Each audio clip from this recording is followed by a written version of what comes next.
Sveiki prisijungę į A-medicina kanalą. Su jumis aš, Dalia Rukienė.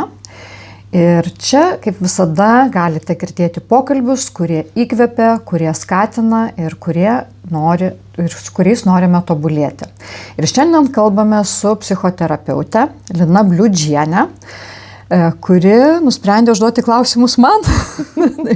Tai šiek tiek kitoj pozicijoje, nežinau, kaip aš čia jausiuosi, bet pačiai įdomu. Manau, kad jūs labai gerai jausitės. Na, minėjote, kad turite dvi veiklas. Ja, tai viena tai, kas jau darbuojatės, o viena, kas yra širdžiai artima. Galit papasakoti, kas jums yra taip širdžiai artima? Šiaip veiklos taip, jos dvi atsirado net jų neieškant, nes turėjau pagrindinį darbą, daug metų dirbau. Ir visada domėjausi alternatyvia medicina. Ir viena iš jų buvo kinų medicina, nes dar paauglystėje išgirdau, kad yra akupunktūra tokia.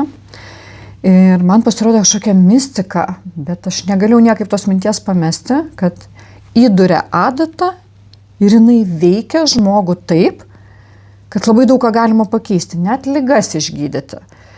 Ir aš viduje labai tikėjau, nors ir bijojau kažkam garsiai pasakyti, nes tikrai neturėjau palaikymo komandos.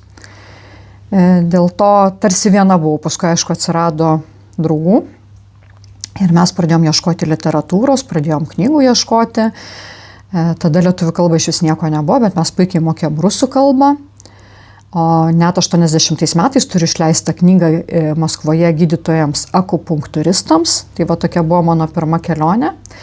Ir tik atsiradus progai, aš nuėjau mokytis kinų medicinos. Nes visada turėjau šitą slaptą mintį, kad aš noriu išmokti akupunktūros, noriu suprasti, kaip jinai veikia ir kaip tai galima panaudoti. Tai viena iš tokių tarsi papildomų veiklų buvo, nes vis tiek reikia iš kažko gyventi, tai buvo pagrindinis darbas ir šita veikla prasidėjo, alternatyvi medicina veikla prasidėjo tarsi kaip ir papildoma veikla. Ir jinai buvo kartu su tuo, kad aš pradėjau organizuoti kinų medicinos seminarus.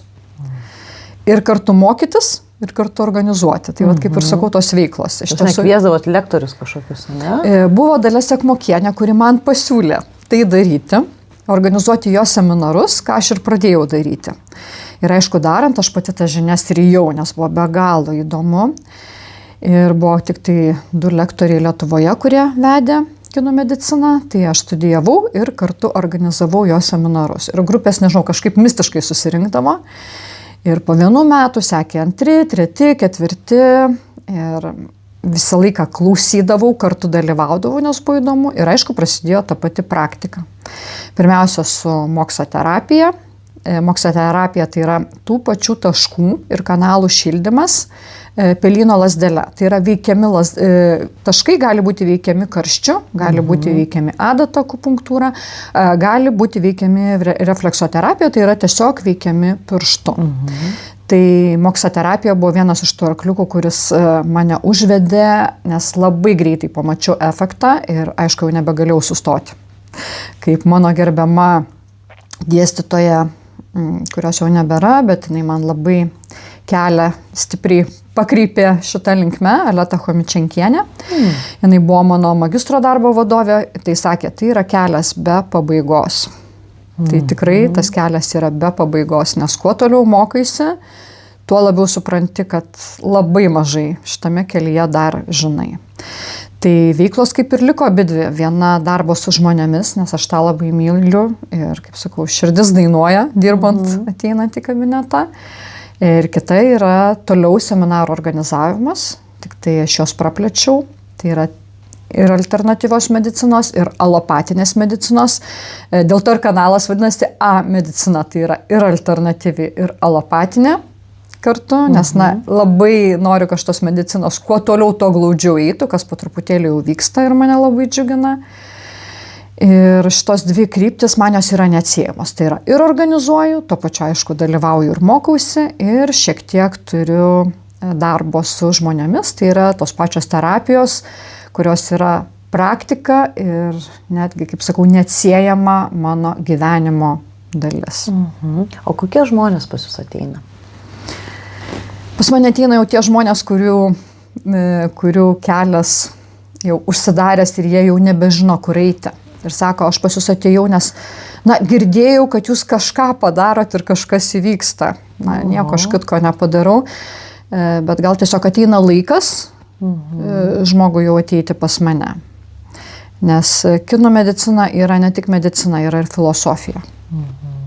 Tai kai žmogui ateina laikas ir supranta, kad ne tik tai kūną reikia gydyti, ne tik tai fizinį kūną, bet ir savo vidinį kūną, tada jau mes dirbam kartu, tada žmogus ateina pas mane.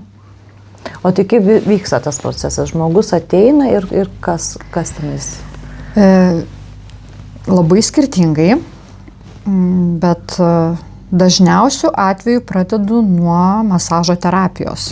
Todėl, kad jeigu pradedu nuo nugaros, apskritai visa mūsų kūne yra labai daug taškų, virš 2, virš 3 tūkstančių, kai kurios mokyklos sako. Bet nugara man yra tarsi žemėlapis ir einant pirštais per nugarą, liečiant taškus, aš randu atsakymus į labai daug klausimų. Iš karto, kuris organas silpniau dirba, kuris kanalas, nes žinom, kad turim atitinkamus kanalus, kiekvienam kanalui priklauso 2 organai ir gali matyti, kuris dirba silpniau ir kurį reikia pastiprinti. Taip pat jau įėjus į kabinetą žmogui, matai veido spalvą, matai akis, matai žvilgsnį, matai lūpų spalvą, tiesiog emocijas, elgesį ir iš viso to, čia yra viskas yra kinų medicina. Kinų ir Tibeto medicina, šiaip aš daugiau pati kinų medicina užsiemu. Ir pagal visą tai jau daug ką pamatai. Be abejo, liežuvis. Vėlgi kartais paprašai žmogus iškišti liežuvį tam, kad pamatyti vidinius organus. Tai yra kasa, blužnį, kepenis. Kas susidūręs, tai supras. Pulsas galiausiai. Tai yra pulsas ne tai, kad mes klausom tik širdies ritmą. Mes per pulsą girdim visų organų ritmą. Tai vėlgi ta pati kinų medicina, tai nėra kažkokia mistika. Ir pagal tai jau gali matyti, ką žmogui gali toliau padaryti.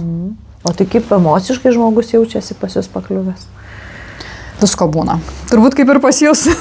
Visko būna. Nes tikrai turėjau ne vieną atvejį, dažniausiai žmogų pirmiausia guldau ant pilvo.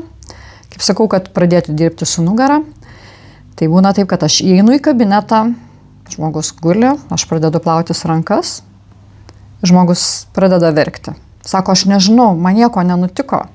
Bet sako, jūs jot kažkas atsitiko, sako, man ašaras. O kaip jūs suprantat, kas atsitiko? Dalia Sekmokienė, mano profesorė, su kuria dirbu, pasakojo, kad buvo atliekami tyrimai, kaip veikia akupunktūra. Čia dar senesniais laikais, dabar tai aišku, nepasiruošiau, turėčiau paieškoti straipsnių, bet tikrai galima rasti, tam pačiam PubMed dabar yra tikrai labai daug, kad jau pasiruošus atlikti akupunktūrą, dar net neįbedus adatos gydytojui, tik įėjus į kabinetą, ant tų taškų būna pajungti biorezonansas, berods pajungtas, ir jisai jau pradeda veikti įėjus į kabinetą daktarui. Ką tai reiškia? Kad gydytojas įėjęs į kabinetą, jisai jau pradeda galvoti, į kokius taškus statys adatas. Ir tie taškai jau pradeda veikti, net neįbedus adatos. Skamba kaip mistika. Taip, mistika kažkada ir telefono ryšys buvo mistika. Taip. Kažkada ir lėktuvas buvo mistika. Ir net traukinys, kaip bėgius ardė, nes galvoja, kad neteks darbo, kai pradės traukiniai važinėti. Tai šiai dienai ta mistika jau yra vis dažniau pagrindžiama mokslu. Tai lygiai tas pats, kaip įeini į kabinetą, žmogus guli ir sako, aš nežinau, kas man atsitiko. Tai yra tai, kad įėjus į kabinetą, tu jau susijungi su žmogumi. Ir jautresnis žmogus, bet čia vėlgi nebūtinai jautresnis, tiesiog tuo metu jisai yra jau tam pasiruošęs ir išeina emocijos, išeina tai žmogus atsiveria ir tu jau gali toliau dirbti su žmogumi. Tai iš esmės labai svarbu, kad šiaip, kad žmogus atėjęs pas specialistą būtų kažkiek atviras. Ne? Priimti kažkokius dalykus ir tada lengviau, galima sakyti, kad tada lengviau vyksta procesas. Tik tai tada ir vyksta. Kitaip, kol su žmogum nesurandi ryšio, procesai greičiausiai nevyks. Tu gali tada tik tai fizinį kūną padaryti paprasčiausią masažą, taip irgi žmogui palengvės, tikrai bus lengviau, bet to ryšio, to vidinio lengvumo, to pakilėjimo greičiausiai nepavyks pasiekti. Ir ne todėl, kad žmogus nenori, tiesiog, kaip ir pas jūs kabinete, pas žmogų dar per daug yra vidinių emocijų. Kiekvienas yra skirtingas. Jisai nori atsidaryti, bet jam tiesiog dar nepavyksta, jisai dar tiesiog negali to padaryti. Suveikia tos gynybos tokios. Taip, tai yra normalus gyvenimiškas procesas, nes nuo mažens mes žinom, mūsų auklėjom, tu to nedaryk, tu būk gera mergaitė, oi, koks tu negeras vaikas, kaip čia dabar tu pasielgiai. O visi vaikai nori būti geri. Ir nuo tų vaikystės traumų, nuo to, kas buvo, nuo paauglystės, nuo patyčių galiausiai, apie kurias dabar daug kalbama, yra tie vidiniai užsidarimai ir mums nepavyksta atsidaryti. Tai pirmas darbas ir yra surasti ryšį su žmogumi. Tik aš ne taip kaip psichoterapeutas, man nereikia, kad žmogus kalbėtų, mes kalbamės per atstumą ir be žodžių. Irgi tyloje, ne? Tyloje pasisakyti. Dažniausiai groja švelni muzika, nes vėlgi, kai mes kalbėjom apie būgno ritmą, apie taip, tai vėlgi aš su tą pačią kinų mediciną, nors jau gal nusibosi, kad aš kartoju, bet tai yra pagrindas. Kiekvienas organas turi savo ritmą. Tie kepenys, kad širdis turi, mes jau žinom, bet lygiai taip pat turi kepenys, inkstai, blužnis, skrandis, plaučiai. Ir jie bendroj visumoj turi savo bendrą ritmą. Ir jeigu muzika mums tinka, tai yra gamtos garsai, nes mes esam gamtos dalis, mums tinka, mūsų organai prisiderina prie tos vibracijos, jie ilsisi ir jie atsipalaiduoja. Ir jeigu mes girdim kažkokį tai asfalto, ten gręžimo ar plaktuko, kur ten gręžia asfaltą garsą, mūsų organus išbalansuoja. Ir nenori, jiems nepatinka.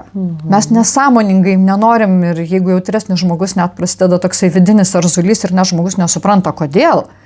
Bet tai yra, kad organai dirba. Ir jeigu pusę dienos tokiu ritmu, organai dirba. O tas žmogus, kuris dirba su to plaktuku visą dieną, tai jo organai prisitaiko, kiek tai įmanoma. Bet aišku, per kitas vietas jie pasireiškia jau tada per fizinį kūną skausmai, kad vis tiek išmest, kaip sakau, iš to darbo, vienaip ar kitaip, nes negali organai būti tame ritme, kur yra blogai. Nes jeigu jūs atsisėdot ant smeigtuko, jums duria, tai vis tiek sugalvosit, kaip jį ištraukti. Taip ir kūnas susitvarko savo problemos. Tai vėl mes čia kažkaip apie atsipalaidavimą, apie sugrįžimą į gamtą, apie pasirūpinimą savimi.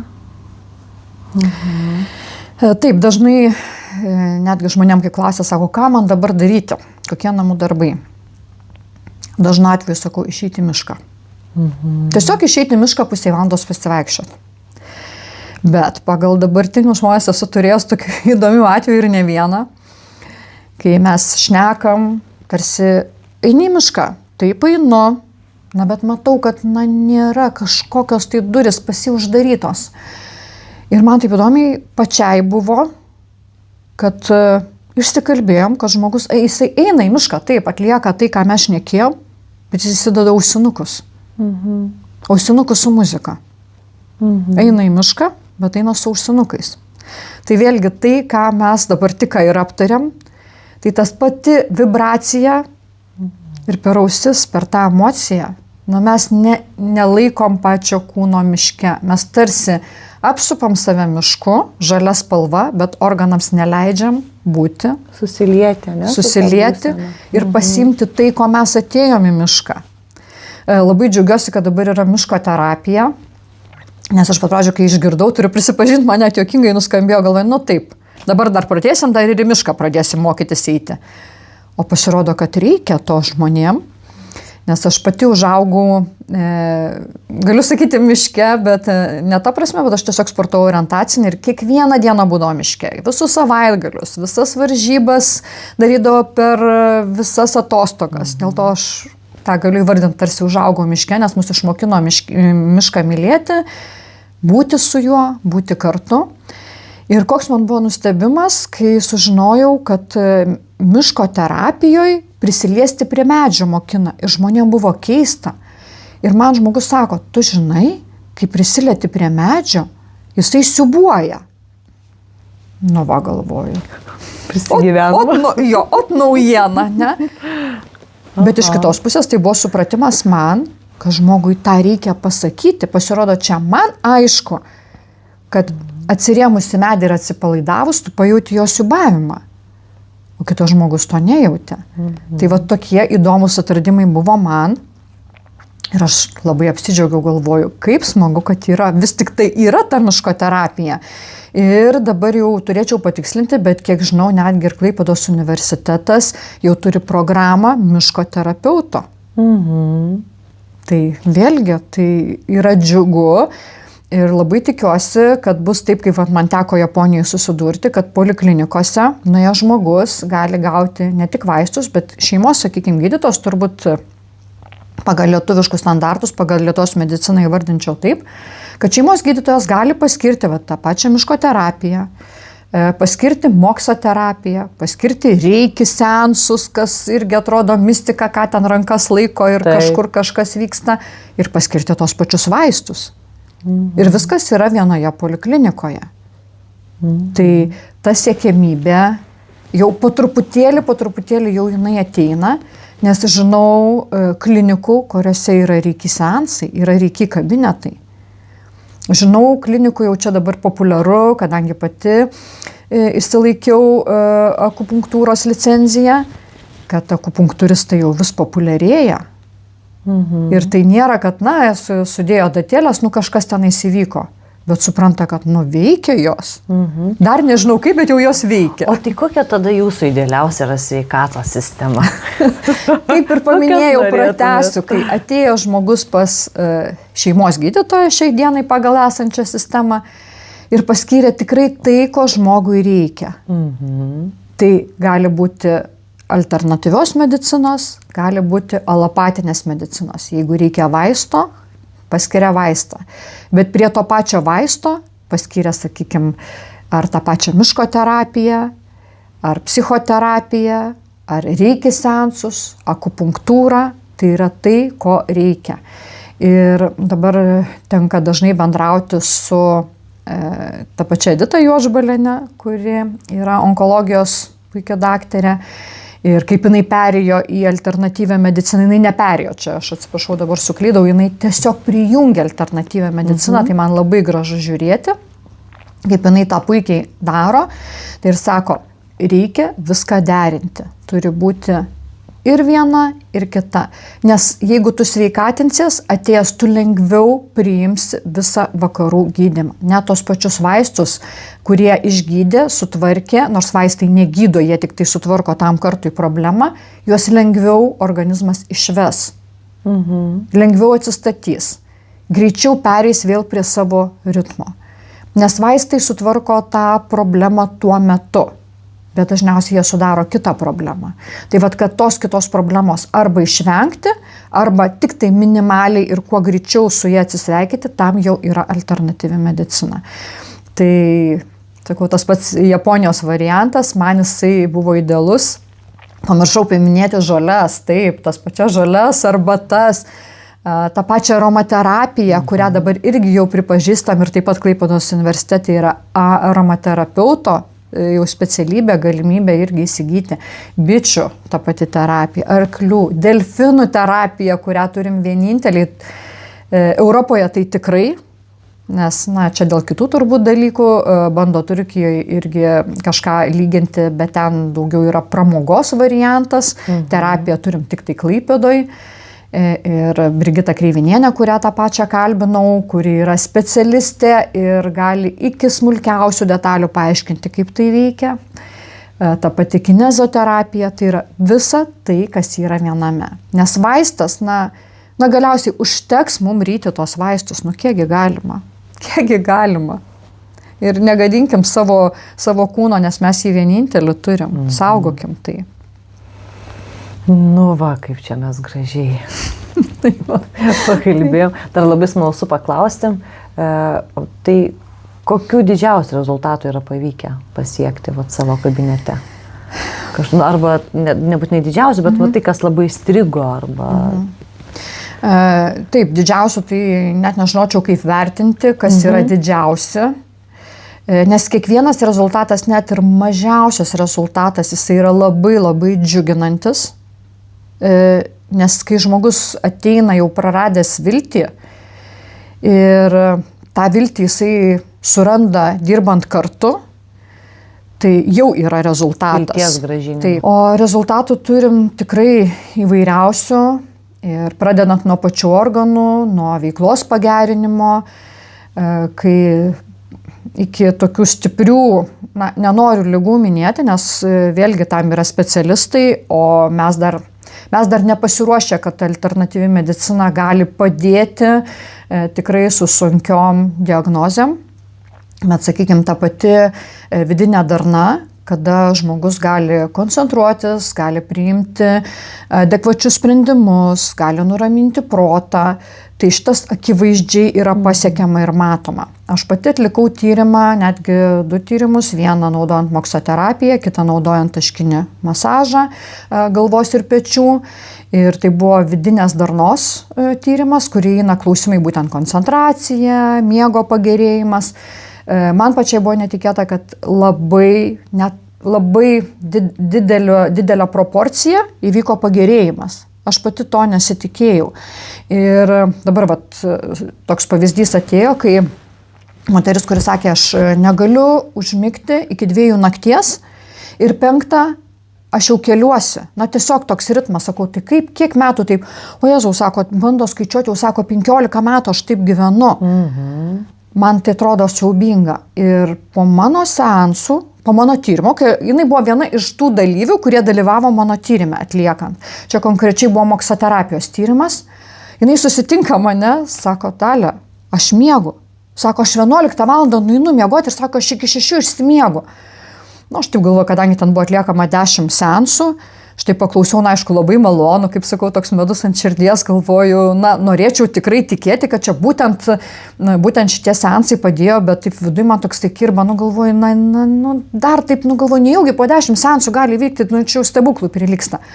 Kadangi šalia mes dirbam, jinai susitinka, jau tada aš jos klausiu, taip, sako, aš iki dabar dar miegu. Iki dabar, sako, tas pats miego ritmas, kad nuo 11 iki 6 aš galiu išsimiegoti.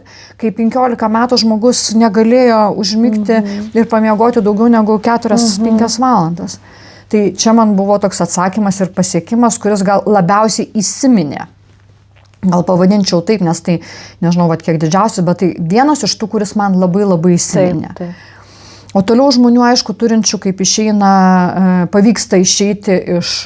jau sakau, diagnozę nustatytų problemų, kur geria vaistus ne vienus metus ir pavyksta išeiti, bet tai dažniausiai būna ne tik tai mano, aš būnu dažniausiai kaip viena iš tų detalių, nes labai dažnai pavyksta sutarti, kad žmogus pats daug įdeda darbo, pats daug daro. Nes jeigu tik tai ateis ir tik tai terapijas darysim, tai čia turbūt tikrai pasaka be pabaigos bus. Ir kaip vienas turbūt iš specialistų, vis tiek dar kažkas dirba su to žmogumi. Bent jau jeigu ateina pas mane ir pasako, kad nieko daugiau ne, tai pirmas iš etapų, ką stengiuosi padaryti, nukreipti ir pas kitus specialistus. Nes tikrai vienas specialistas galbūt ir įmanoma, nežinau šitų tyrimų, bet manau, kad neužteks. Nes kiek specialistas dirba? Valandą, maksimum 2. Taip. O žmogus su savimi tiek ir miegodamas, tiek ir dienoje jisai būna visas likusias valandas. Jisai virš 20 valandų būna pats su savimi. Tai jam turi kažkas tai dar papildomai padėti taip, kad jisai išmoktų padėti pats savo. Ilgainiui. Taip. Tik tai tada bus rezultatas. Nes lygiai tas pats su priklausomybėm. Yra žmonių, kurie, aš nesakau, susitvarko, jiems pavyksta susitvarkyti, nes kad visiškai išeiti, sakykime, ta pati narkomanijos problema, kuri yra, ar alkoholizmo, bet kada žmogus gali vėl atkristi. Ir jeigu žmogus tą supranta ir supranta, kad visą gyvenimą jam reikės dirbti ir ieško tokių pačių bendraminčių, pakeičia savo gyvenimo būdą, kad galėtų tai daryti, bet tik tai tada jisai gali gyventi su ta savo priklausomybė. Tai išeina, kad reikia aplinką visą, ne tik pačiam keistis, bet ir visą savo aplinką pakeisti. Tai aplinka tai, kas gali padėti pasikeisti mūsų vidui. Kitaip net neįmanoma. Jeigu tu būsi tarptų bendraminčių, kurie irgi nori pasikeisti ir kurie keičiasi ir kurie daro, tai nenori tu toj pačioj terpėje, vėlgi galim prieiti prie tos pačios organų vibracijos.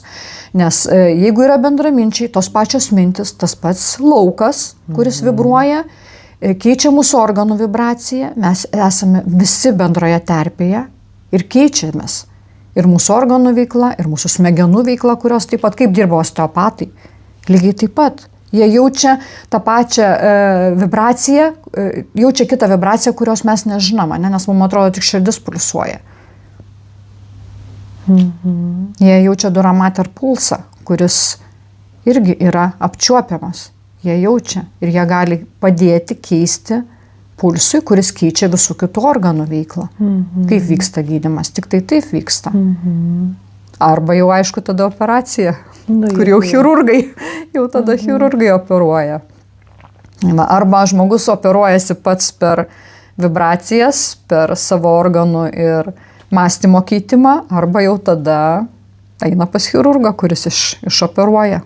Nes vėlgi tie patys organai, nekalbu apie pažeidimus, kurie jau yra nelaimių atvejais, bet netgi kurie atsiranda palaipsniui metų iš metais, tai arba mes susitvarkom per psichoterapiją, arba sutvarko chirurgai. Tai arba problemas pašalina mes patys per savo mintis, arba pašalina skalpeliu. Ir receptas jūsų pateiktas. Pats receptas. Sveiko ir laimingo žmogaus. Pirmiausia, tai išgirsti save, išgirsti tai, kas yra viduje ir nebijoti daryti tai, ką nori. Gyventi taip, kaip nori. Nebijoti. Nes mane visus metus, kiek buvo, visada ir laikė ta tokia baimė, o kaip dabar bus? Kaip dabar bus, jeigu aš išeisiu iš darbo ir aš neturėsiu pastovaus atlyginimo, iš ko aš gyvensiu, iš ko aš vaiką išlaikysiu, iš ko aš sumokėsiu mokesčius, galiausiai iš ko aš pensiją gausiu. Tai šitų baimių. Išmokti atsisakyti šitų baimių. Bent jau man tai buvo receptas. Ačiū, Dalia, nuostabus pokalbis. Ačiū už pokalbį, už klausinėjimą. Ir ačiū klausytojams, kurie klausė. Visiškai netikėtai pasisukusi pokalbį, kai sugalvojo paklausti manęs Lina Bliūdžienė, kuri, kaip sakiau, daugiau klauso negu kad kalba, bet nenori, žmonės pas ją atsiveria ir pradeda kalbėti. Tai jis sako, noriu ir aš tave pakalbinti. Tai šį kartą pokalbis apie mane. Daug kas žinojo, pasakojau, nes tai nebuvo kažkokia paslaptis. Galbūt kažkas pasidalins tuo, kuo gyvenau aš, kaip gyvenu dabar aš, galbūt bus jums naudinga. Dalinkimės šitą informaciją. Būkime kartu, nes tik palaikydami vieni kitus mes būsime stiprus ir mes galėsime užaugti ir būti savimi. Tai ačiū Jums ir iki kitų susitikimų.